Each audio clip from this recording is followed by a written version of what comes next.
about groups like the Lutherans? What about groups like the African American churches?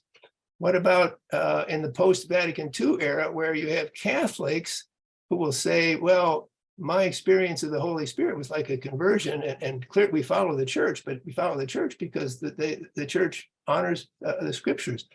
Bebbington is very clear in saying that he's defining, he is isolating characteristics, not providing a definition. And I actually think on that score, you can say evangelicalism is the conceptual understanding of Christian faith that emphasizes these four things.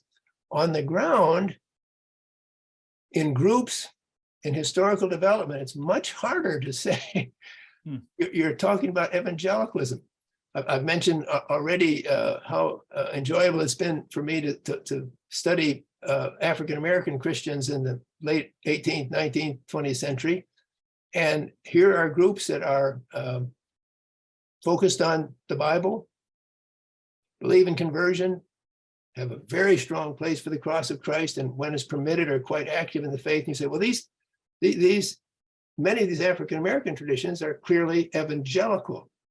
But if you would say, well, let's try to write a history of evangelicalism that includes the Black churches and the whole panoply of white churches. Well, you can do it.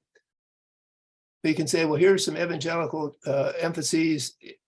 James W.C. Pennington, Frederick Douglass, Charles Hodge from the white Presbyterian, Samuel Schmucker, white Lutheran. But there's no institutional connection between them. They're developing in separate streams. Years and years ago, I did a book on evangelical professional Bible study. And I look back now and say, well, it's an okay book on what I researched, but I didn't have any African Americans. African American approaches to the scriptures are really quite different historically, not 100% different, but quite different historically than the white churches. Can we say we have an evangelical history of the Bible, evangelical history of Bible study, if we exclude African Americans? And then you're interested in, as many people are, quite appropriately, in how Christian faith is spreading in some parts of the world very, very rapidly. Institutions like the World Evangelical Fellowship send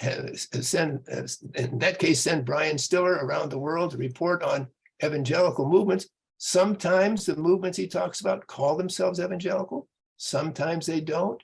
Sometimes there are things that look pretty strange from these traditional evangelical Presbyterians. Is a lot of health and wealth amongst these prosperity gospel and these. Are they? To what degree is a person still an evangelical when they talk occasionally about prosperity? What degree are they evangelical? They talk a lot. What degree are they evangelical? They talk all the time. Well, it's very hard to put these things together. The general point I think I'd like to make is that evangelicalism conceptually is a pretty clear category. There's styles of Christian faith, particularly in the modern era. You can say, well, that's evangelical. Evangelicalism as a researchable object, institution, substance on the ground is a much harder entity to get your mind around. This is David Bebbington and I have talked about this and really argued about it for a long time, because I say there is no such thing that you can actually research as evangelicalism.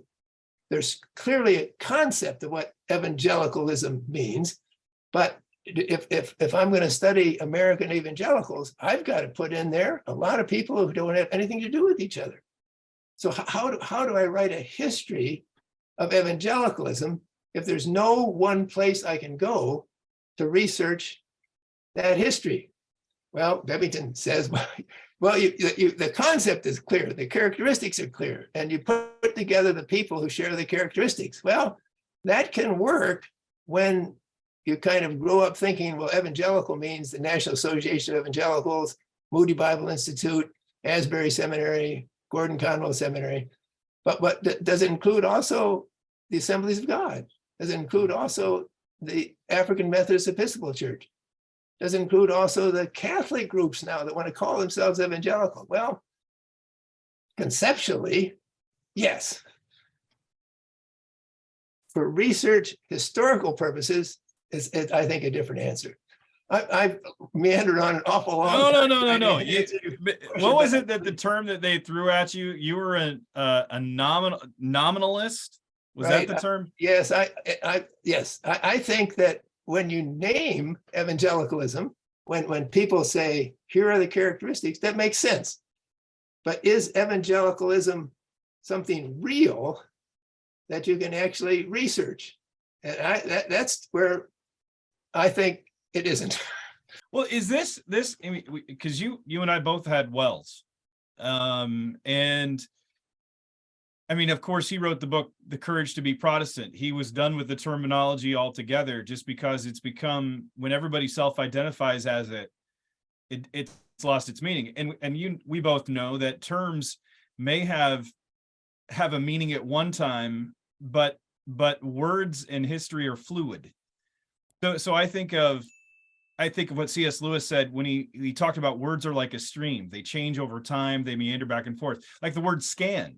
Now we just means like to glance over, but that's not how it was historically. It was like examine intently. And so we've come to this point where, are we at this turning point where evangelicalism or evangelical is just lost? And do we try to adopt a new term? Like, personally, I think of what Bonhoeffer did in World War II, where it was like, we're the confessing church. Yeah. And again, you're just subsplintering, and then that itself will become historically, if I'm any type of term that we employ is going to lose its meaning from its original intent at some point in time, right, as it goes on. And unless you're Roman Catholic or Orthodox, and even then, I mean, you've got a set of beliefs that are institutionalized, right, that can adhere to. But when it's a free association of self-identification, that becomes a big issue. Exactly. So we take the term evangelical. In the early 1940s, there were white fundamentalists, primarily in the Northeast, Midwest, West Coast, who said, we want to keep a lot of what the fundamentalists were defending, but we want also to re-engage the culture. We want to put a new stress on how learning, when carried out properly, can help us. We want to engage with the broader Christian world and the broader world of academia. So let's find a term that lets us keep what was really important in fundamentalism, but it can broaden things out. And well, let's call it evangelical. So we get the National Association of Evangelical. But then right away, well, what about the Assemblies of God? What about these Pentecostals? When Pentecostalism became a phenomenon in America in the early 20th century, oh boy, most Arminian groups, Methodists, Nazarenes, Reformed, said that this is an aberration. If this is Christianity, it's a very skewed form of Christianity. But there were, by the 1930s and 40s, leaders of the Assemblies of God who looked like faithful Christians, talked like faithful Christians, acted like faithful Protestant Christians. So the leaders of the NAE said, well, are they interested? And they were interested. And so we have, right from the start, major contribution to the National Association of Evangelical is the Assemblies of God, and then eventually other Pentecostal groups. So a word was being used more broadly than it had been earlier in the century. And then right away also, what about the Missouri Synod Lutherans? These people, above everybody else, believes in grace, salvation by grace through faith, but they also believe that baptism communicates the new birth.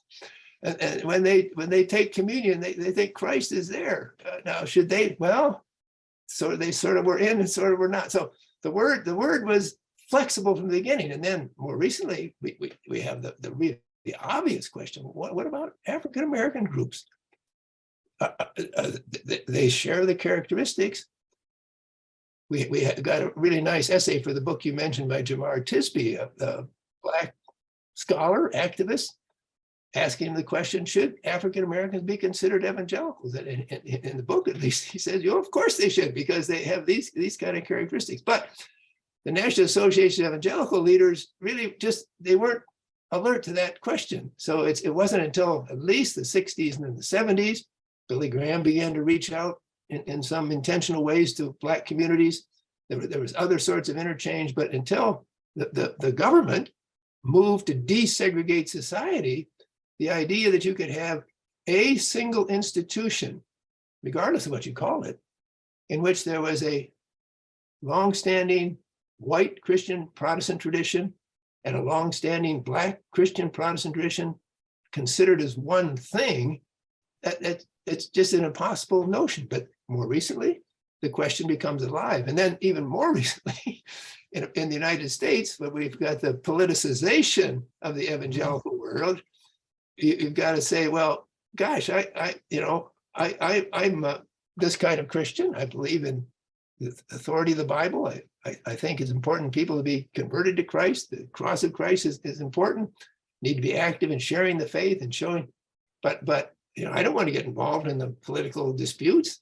I don't want to say to someone who voted for Trump or voted against Trump, you are my brother, you are my ally. I want to keep people defining their religious character on religious question, but not a political one. But in the contemporary world, when so many of the voices in the public sphere and then some voices in the religious sphere are defining evangelical by their political stance, then you've got, in your metaphor, a wonderful metaphor, you've got the river moving on, and the word that had denoted certain things in the past, for at least many people, does not denote the same thing. And then we have the world situation. What are we going to say about the Chinese house churches, where conversion is important, authority of the Bible is important, cross of Christ is important, Christian active, and who, if they know about the American situation, it just doesn't register at all. Are these people evangelical? Are they not evangelical? Are they non-American evangelical? So you can start stringing together adjectives, but of course then you lose the coherence of a single term.